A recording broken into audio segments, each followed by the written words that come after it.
The key turned in the lock, but this wasn't my front door.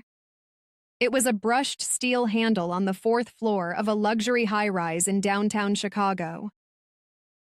I stood in the quiet hallway, holding a freshly cut brass key I found hidden inside my husband's golf bag. The doubt started 3 months ago during the autumn freeze. Mark claimed his new promotion required endless late-night strategy meetings. But his suits always smelled like lavender detergent, not stale office air. The bank statements showed nothing, yet the distance between us felt as wide as the winter lake. My stomach tightened every time his phone chimed. I felt like a stranger in my own kitchen, pouring coffee for a man who was quietly erasing me from his real life. The betrayal did not scream.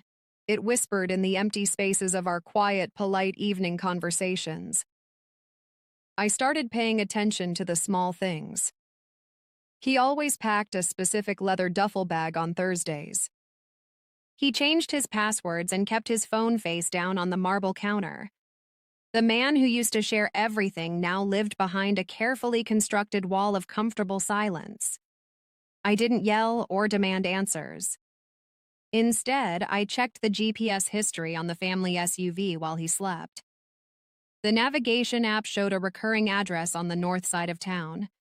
That Saturday, I drove there alone, watching from the street as he walked into the modern building.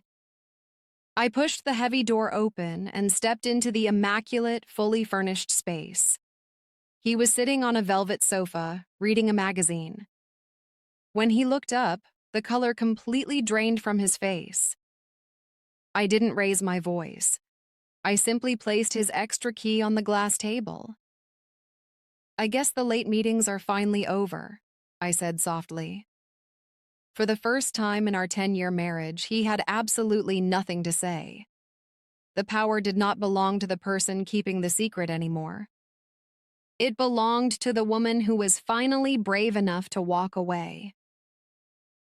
Sometimes the hardest part of finding the truth is accepting that the life you built was just an illusion.